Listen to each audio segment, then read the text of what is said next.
ચોથા દિવસે આપણે પ્રાર્થનાથી કરીએ છીએ.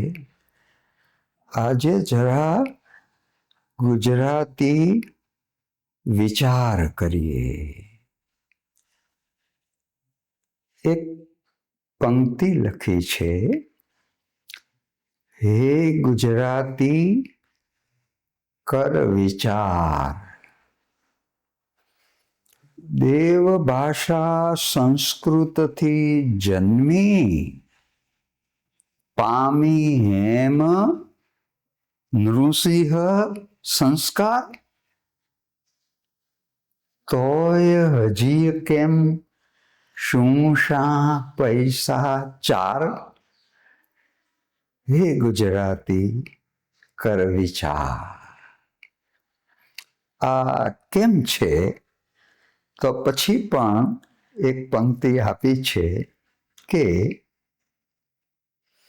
ગુજરાતી જો ચાહે ગુજરાતી, અહીંયા ગુજરાતી શબ્દ જોજો, ગુજરાતી જો ચાહે ગુજરાતી તો ચોક્કસ વિકસે ગુજરાતી.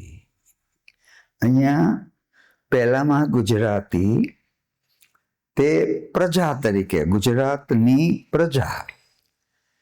ગુજરાતી જો ચાહે ગુજરાતી તો ચોક્કસ વિકસે ગુજરાતી.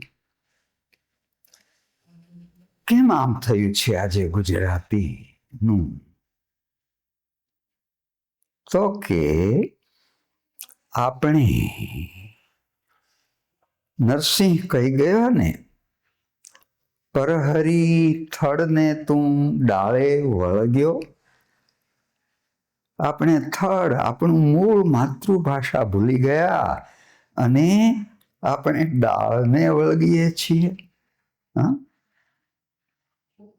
પાનને પાંદડાને પાણી પાવ ને મૂળિયા કાપ્યા કરો.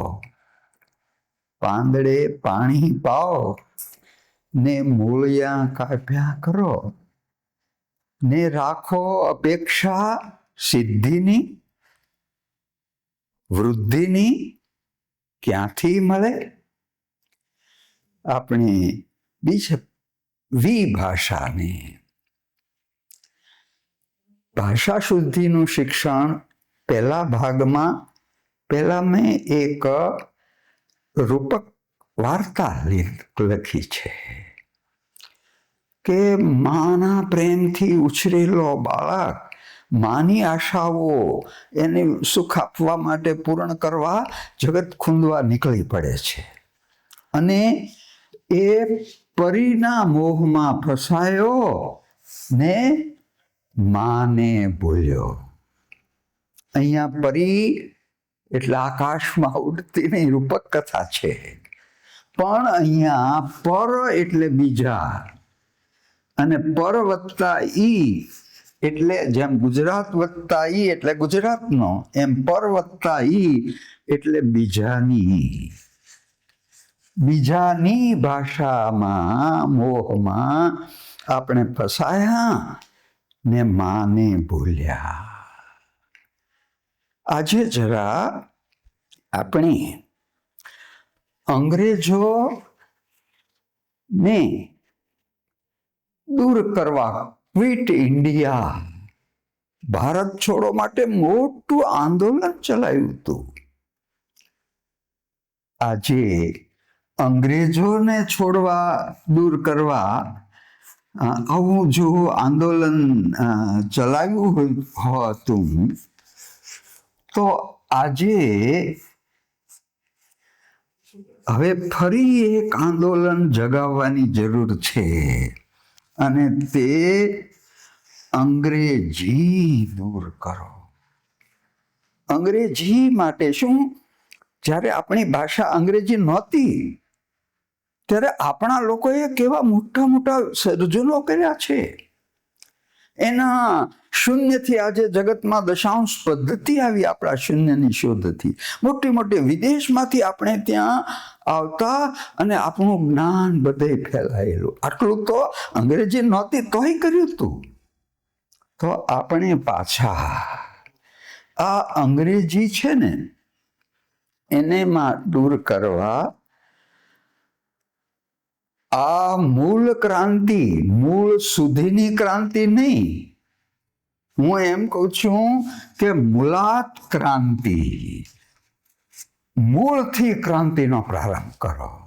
જ્યાં દિલ્હી રાજવહીવટ બધો, ન્યાય બધો, ત્યાં બધું જ તે અંગ્રેજીમાં ચાલે આટલા વર્ષો પછી પણ. તો ત્યાંથી ગંગોત્રી છે, જ્યાંથી ગંગા નીકળી છે, ત્યાંથી જ આ વલણ બદલાયું નથી. એને કારણે વ્યવહારમાં આનો ઉપયોગ ગયો નથી. ઇઝરાયેલે જ્યારે દેશ રચ્યો અને પહેલા જેણે આ કામ કર્યું એના પ્રધાને કહ્યું કે હવે આપણા બધાના નામ અંગ્રેજી જે છે એને બદલે બધા હિબ્રુ ભાષાના નામ કરી નાખો, અને હું મારું નામ આ કરું છું. જો શરૂઆત પોતાનાથી કરી, અને એ હિબ્રુ ભાષાને જ મહત્વ આપી. અને જો કે આટલો આપણા એક રાજ્ય જેવડો દેશ પણ વિકાસ કેટલો આપણી કરતા 10 ગણા નોબેલ પ્રાઇઝ વિજેતા એ દેશમાંથી થયા. શેને કારણે વિકાસ કરી શક્યા? તો કે એણે એના માતૃભાષાને મહત્વ આપ્યું. તો આજે ગુજરાતીના વિકાસ માટે ક્રાંતિની તો જરૂર છે. શું કામ ક્રાંતિની જરૂર છે? તો કે ગુજરાતી કાંતિને પ્રગટાવવા, ગુજરાતી કાંતિ ને પ્રગટાવવા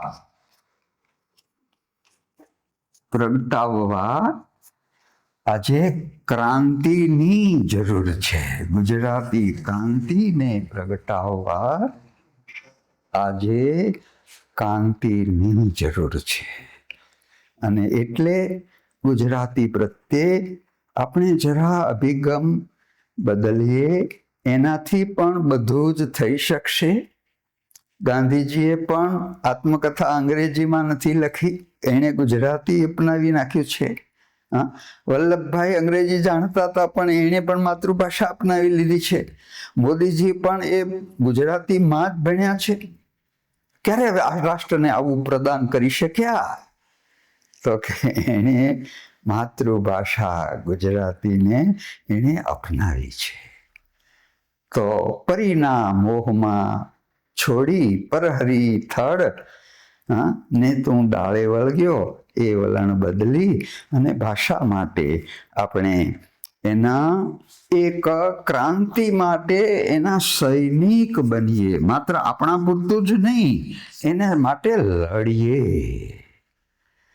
અંગ્રેજ ક્વિટ ઇન્ડિયા માટે જેમ ચળવળ ચલાવી હતી એમ આમૂલ પરિવર્તન, મૂલાત પરિવર્તન માટે આપણે યત્ન કરીએ. એ એક વિચાર સાથે હવે આપણે આપણા વિષયનો પ્રારંભ કરીએ. સંસ્કૃતમાં કહ્યું છે 12 વર્ષે વ્યાકરણમ અધીતે, 12 વર્ષે વ્યાકરણ ભણે રહે. હવે આટલું મોટું શાસ્ત્ર આપણને 5 દિવસ મળ્યા છે. ભાષે લખેલું પંચરાત્ર, એમાં આપણને 5 દિન મળ્યા છે. તો આપણે હવે જરા આપણે વાત કરી ગયા કે હનુમાન લંકાના લક્ષ્યને પામી શક્યા. સાગરમાં કેટલું ઊંડું છે એ જોવા નહોતા રહ્યા. એ જ્યાં પેલું થાય ત્યાં કૂદકો મારીને સામા બેટે, ત્યાંથી કૂદકો મારે, વળી પાણીમાં તરે, વળી એમ કરતા કરતા ઊંડા નથી ઉતર્યા. ઉપર હનુમાન કૂદકા દ્વારા એ લક્ષ્યને સિદ્ધ કરી શક્યા છે. તો ઓછા સમયમાં આપણે જરા હવે આ બધું ઝડપથી કરીએ. એનું કારણ એ છે કે વ્યાકરણના કેટલાક, માનો કે ક્રિયાપદ ને કાળ ને આના બધાની ખબર છે બધાને, અને બીજું કે એના ઘણા બધા પુસ્તકો આદિ ઘણા બધા વિદ્વાનો છે, એ બધું તમને મળી રહેશે. પણ આપણે વધારે જે જરા મુશ્કેલી પડે છે તે ગુજરાતીના લેખન વ્યવસ્થામાં આપણને જરા વધુ મુશ્કેલી પડે છે, અને એને માટે ઓછો યત્ન જોવા મળે છે.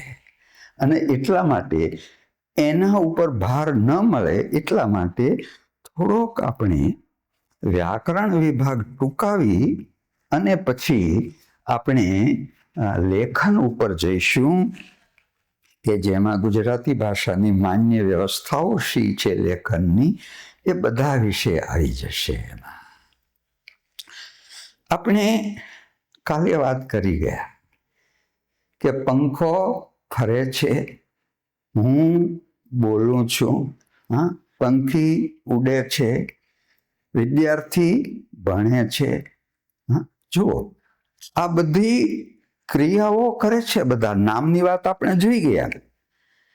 તો બીજું જે પછીનું છેલ્લું પદ છે ને, એ બધું શું સૂચવે છે? તો કે ક્રિયાઓ સૂચવે છે. તો ક્રિયા સૂચવતા પદને શું કહે છે? એ ક્રિયાપદ કહે છે. આ ઉડવું, ફરવું, બોલવું, આ બધા ક્રિયાપદો છે. હવે આ ક્રિયાપદ એ માત્ર ક્રિયા દેખાડે એવું નહીં. જો હાથમાં ચોક છે તો આ છે રૂપ તો ક્રિયાપદનું છે. રૂમ બંધ છે, રૂમ બંધ હતો, રૂમ બંધ હશે. તો આ સ્થિતિ પણ દેખાડે છે. પદાર્થની ક્રિયા અને સ્થિતિ, આ બે જે બતાવે એ ક્રિયાપદ, તે ક્રિયા અને સ્થિતિ, આ બે વસ્તુ બતાવે એટલે પદ એ ક્રિયાપદ તે વાક્યને પૂર્ણ કરે છે. આપણે જોયું કે રામે રાવણને તીરથી સીતા માટે વનમાંથી લંકામાં, બસ અટકી જાવ તો ક્રિયાપદ વગર વાક્ય પૂર્ણ થશે, પૂરો અર્થ મળશે. એટલે ક્રિયાપદ તે વાક્યને પૂરો અર્થ આપે છે, એ પૂર્ણ કરે છે. એટલે ક્રિયા. હવે આજે વાક્યમાં ક્રિયાપદ વ્યવસ્થા એ છે આપણા ગુજરાતી વાક્ય રચનાની કે પહેલા કર્તા આવે, પછી કર્મ આવે. એમાં પહેલા ગૌણ કર્મ આવે, પછી મુખ્ય કર્મ આવે, પછી અને છેલ્લે ક્રિયાપદ આવે. એ ભલે છેલ્લું રહે, પણ એ અગત્યનો માણસ હોય ને, જેને ઘેર પ્રસંગ હોય ને, તો જેને ઘેર પ્રસંગ હોય એ છેલ્લે જમે, કે બધાએ જમી લીધું, એમ ક્રિયાપદ છે ને એ છેલ્લે આવે છે, વાક્યને પૂર્ણ કરે છે. વચ્ચે જો ગુજરાતીમાં ભાષાનો આ ક્રમ નિશ્ચિત છે. વળી જે તેના વિશેષણો જે તેની પહેલા આવે, એટલે કર્તા પહેલા કર્તાના વિશેષણ, કર્મની પહેલા કર્મનું વિશેષણ, ક્રિયાપદની પહેલા ક્રિયા વિશેષણ, એમ એ જે તે પદની પહેલા આવી જાય છે. અને આ ગુજરાતીની ભાષા ને વાક્યનો ક્રમ છે. આ તમારે આ પદક્રમ પણ જોવાનો છે. હવે આ ક્રિયાપદ એ બે સ્થિતિ અને ક્રિયા સૂચવે છે, સાથે એક કાળ પણ દર્શાવે છે અને અર્થ પણ આપે છે. આપણે જોઈ ગયા કે પદના બે પ્રકાર છે, નામ અને એને વિભક્તિ વગેરે પ્રત્યયો લાગે. જ્યારે ક્રિયાપદ છે, આખ્યાત કહ્યું છે એને, તો ક્રિયાપદ છે એને કાળ અને અર્થના પ્રત્યે લાગે, એટલે કે કાળ અને અર્થ તે ક્રિયાપદ દેખાડે છે. નામ વિશે આપણે બધું જોઈ ગયા છીએ. આપણે જરા કાળ વિશે જોઈએ. હવે હું તો એમ કહું છું કે તમે પણ ત્રિકાળ જ્ઞાની છો. હા, તમે માત્ર સહદેવ જ નહીં, હા, તમે પણ ત્રિકાળ જ્ઞાની છો. કયા કાળ છે એ સમય દર્શાવે છે કે આ જે અત્યાર કરતાં પહેલાં થઈ ગયું છે તો તે કયું દેખાડશે? તો કે ભૂતકાળ દેખાડશે. હા, પછી અત્યારે એ ક્રિયા થઈ રહી છે તો એ વર્તમાન કાળ બતાવશે. અને હવે પછી જે થવાનું હશે, થનાર હશે, હા, તે શું દેખાડે? કયો કાળ દેખાડે છે? ભવિષ્યકાળ. આમ આ મુખ્ય એ 3 કાળ બતાવે છે. ક્રિયાપદ એ જો 2 છે કે માનો કે રમેશ આવ્યો, તો જો આ આવ્યો ક્રિયાપદ છે. હા, પણ જ્યારે રમેશ આવ્યો છે, રમેશ આવ્યો હતો, રમેશ આવ્યો હશે, હા, રમેશ, તો આ જે બધા 6 ધાતુ, જો 6 ધાતુ કઈ છે. શું કામ 6 ધાતુ કઈ છે? તો કે સંસ્કૃતમાં અસ એટલે હોવું, અસ્મિ હું છું, અસ્તિ તે છે, અસ પછી સ છે ને એનો છ થઈ ગયો, શશ, છ અને છ થઈ ગયું. એમ અહીંયા અસ પછી અચ અને પૂર્વ સ્વર વયો જાય એટલે કયું રહ્યું? 6 ધાતુ રહી. અને આવી રીતે 6 ધાતુના રૂપ એટલે છે થયું, પછી એનું બહુવચન છીએ થયું. પહેલો પુરુષ હોય તો છું થાય, બહુવચન હોય તો છીએ થાય, તું છે થાય, તેવો છે, તે છે. હા, તો આ 6 ધાતુના રૂપ જે છે તે, અને આ જે ક્રિયાપદો છે એ કાળ દર્શાવવામાં સહાય કરે છે અને વિવિધ મિશ્ર કાળો બનાવે છે. એટલે આ ક્રિયાપદો જે છે એને કેવા કીધા? તો કે સહાયકારક ક્રિયાપદ. સહાયકારક ક્રિયાપદ કહ્યું છે કે આ વિવિધ કાળની છાયા દેખાડવા, મિશ્ર કાળો દેખાડવા માટે થઈ. જો આ તો બહુ સહેલું છે કે તે હતો, તે વિદ્યાર્થી હતો, તે વિદ્યાર્થી છે, હા, અને તે વિદ્યાર્થી થશે, વિદ્યાર્થી રહેશે. તો આ ભૂતકાળ, વર્તમાન કાળ, ભવિષ્યકાળ. પણ એમાં પાછું જે કાળના મિશ્ર કાળો દર્શાવવા માટે, શુદ્ધ, પૂર્ણ, હા, આ બધું દર્શાવવા માટે થઈ અને આ સહાયકારક ક્રિયાપદો છે એ સહાય કરે છે. એટલે આ ક્રિયાપદનો એક સહાયકારક ક્રિયાપદ છે. બીજું, કેટલીક વાર એક નહીં, 2 ક્રિયાપદ, વસ્તુ એક જ દેખાડે પણ ક્રિયાપદ છે ને એ 2 ભેગા થાય. હા, ક્રિયાપદ કેટલા ભેગા થાય? 2 ભેગા થાય. અને એને શું કે? તો કે સંયુક્ત ક્રિયાપદ. જો દાખલા તરીકે વાંચ્યું પણ વાંચી નાખ્યું. જો વાંચી નાખ્યું, હા, પછી માનો કે કર્યું. આ કર્યું જો માત્ર એનો એ જ અર્થ રહે ને. ઘણી વાર અર્થની છાયા પણ સંયુક્ત ક્રિયાપદમાં બદલાય. દાખલા તરીકે એનું કર્યું, એનું કામ વગેરે આ તે, તો એનું કર્યું એટલું જ થયું. પણ આમ કે ને કે ભાઈ એનું કરી નાખ્યું, હા, તો એનું શું થયું? કરવું ક્રિયાપદ. તો શું થયું? તો કે એનું કરી નાખ્યું. એટલે શું કરી નાખ્યું? તો કે મુંડન એના પૂરો કરી નાખ્યો. તો આજે કરી નાખ્યું અને કર્યું, જો પણ એમાં આ મૂળ ક્રિયાપદ તે આગળનું છે, અને આ નાખવું એ ક્રિયાપદ એની સાથે સંયુક્ત જોડાયેલું છે. હા, પડી ગયું, માનો કે પડવું, તો એ પડી ગયું. હા, તો આપણા હાથમાંથી પડ્યું, પણ હાથમાંથી પડી ગયું. હા, ઢોળાઈ ગયું. જો ઢોળાઈ કરતા ઢોળાઈ ગયું.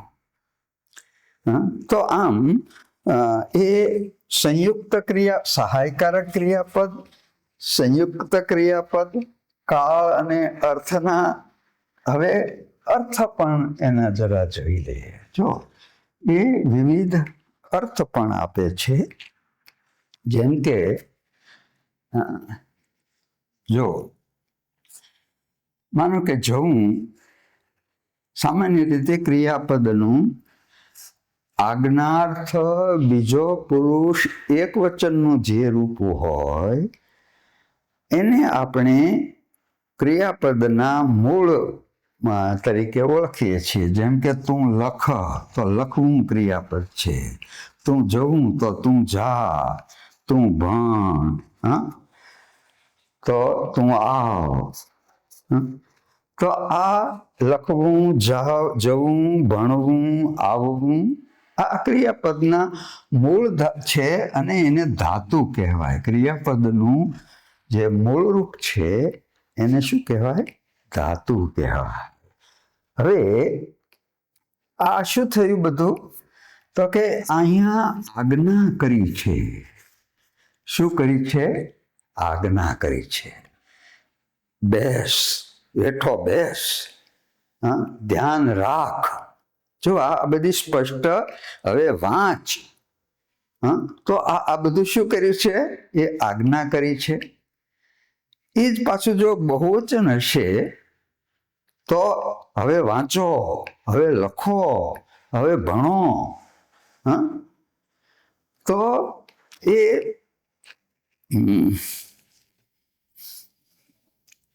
આ આજ્ઞાર્થ છે. એના પાછા હું કરું. જો અહીંયા કરવું એ વિદ્યાર્થના રૂપમાં નથી. હું ચાલ હવે હું આમ કરું, તો આ એક પ્રથમ પુરુષ એક વચન જ છે.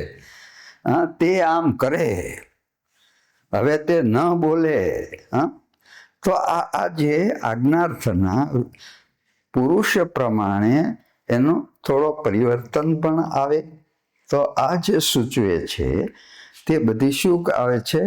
આજ્ઞા દેખાડે છે. એટલે અર્થ છે એ આજ્ઞાનો એમાં રહેલો છે. એટલે શું કહેવાય? તો કે આજ્ઞાર્થ કહેવાય.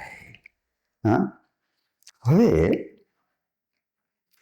એક વિધિ, જે સામાન્ય રીતે મોટાઓ શાસ્ત્રો આ તે, હા, એ બધા જે આપણી એક નિશ્ચિત થયેલી વાત હોય. જેમ કે વિધા ધાતુ છે. વી અને ધા એટલે વિધા એટલે ઘડવું. શું થાય? હા, વિધાન સભા, કાયદા ઘડનારી સભા. તો વિધા ધાતુનો અર્થ શું થાય? ઘડવું. ધા એટલે ધારણ કરવું. પણ વિધા, હા, જનગણ મન અધિનાયક જય હે, ભારત ભાગ્ય વિધાતા. તો વિધા એટલે ઘડવું, વિધાતૃ ઘડનારો, અને એમાંથી વિધાતા ઘડનારો, ભારતના ભાગ્યને ઘડનારા હે ભગવાન. તો આ, અને એનું જ્યારે વાચક બનાવવું નામ હોય તો વિધા, આ વિધા ધાતુ છે, અને એનું શું થયું? વિધિ થયું. તો જેમ કૃનું કૃતિ, શ્રુનું શ્રુતિ, એમ વિધાનું શું થયું? તો કે વિધિ. તો આખી જે આપણી સમાજની પરંપરાની સામાન્ય રીતે આપણી એક સંસ્કૃતિની એક રહેવાની ઢબ ઘડાઈ ગઈ હોય, આમ ન કરાય, તો આ જે છે એ વિધિ એટલે સામાન્ય. જો સવારે ભાઈ વહેલા ઉઠવું, વહેલા ઉઠવું, આમ કરવું, તો આ જે છે તે શું કર્યું? તો કે એ આજ્ઞા નથી. આજ્ઞા નથી કે આમ કર, એમ નહીં, ચાલ ઉઠ, તો એ આજ્ઞાર્થ થયો. પણ વહેલા ઉઠવું, વહેલા ઉઠવાના ઘણા લાભ છે. તો અહીંયા ઉઠવું, ભાઈ મોટાનું જરા સાંભળવું, તો મોટાનું સાંભળવું, શા પ્રાર્થના કરવી, જો કરવી, કરવું, તો આ સામાન્ય સૂચન છે. શું હોય? આજ્ઞા નહીં, માત્ર જો સૂચન હોય, સૂચનનો ભાવ હોય, તો એ અર્થ એને ચાલો આ વિદ્યર્થ કેવી રીતે બન્યું છે શબ્દ આપણે સંધિ શીખી ગયા. વિદ્યર્થ તો કે યને કોઈ અડધો અક્ષર જોડાયેલો હોય તો એને ઈ ઉમેરવો, વિધિ, અને યને ઠેકાણે અ મૂકવો, એટલે વિધિનો અર્થ બરાબર શબ્દ બન્યો વિદ્યર્થ. તો આમ સંસ્કૃતમાં તો વિદ્યર્થ કર્મણી કૃદંત છે. તવ્ય, અનિય અને ય, એનું ગુજરાતી યાદ થાય કે ભણવું જોઈએ અને ભણવા યોગ્ય. આપણે પણ વાપરીએ છીએ કે પૂજ્ય પિતાશ્રી, તો પૂજવા યોગ્ય. પઠ ભણવું, તો પાઠ્ય પુસ્તક, તો ભણવા યોગ્ય પુસ્તક. જો આ પાઠ્ય કેમ બનેલું છે? તો પાઠ્ય એટલે ભણવા યોગ્ય. પઠિતવ્ય, તો તવ્ય. પઠનીય, તો મનનીય, મનન કરવા યોગ્ય બાબત છે. તો આ બધા રૂપો એમાં આજ્ઞા નહીં પણ સામાન્ય સૂચન છે. અને આવું હોય ત્યારે એને વિધિનો અર્થ આપે છે. જેમ અહીંયા આજ્ઞાનો અર્થ છે, એમ અહીંયા વિધિનો અર્થ જ્યારે હોય, સામાન્ય સૂચન હોય, તો આ તે વિદ્યર્થ કહેવાય. સારું.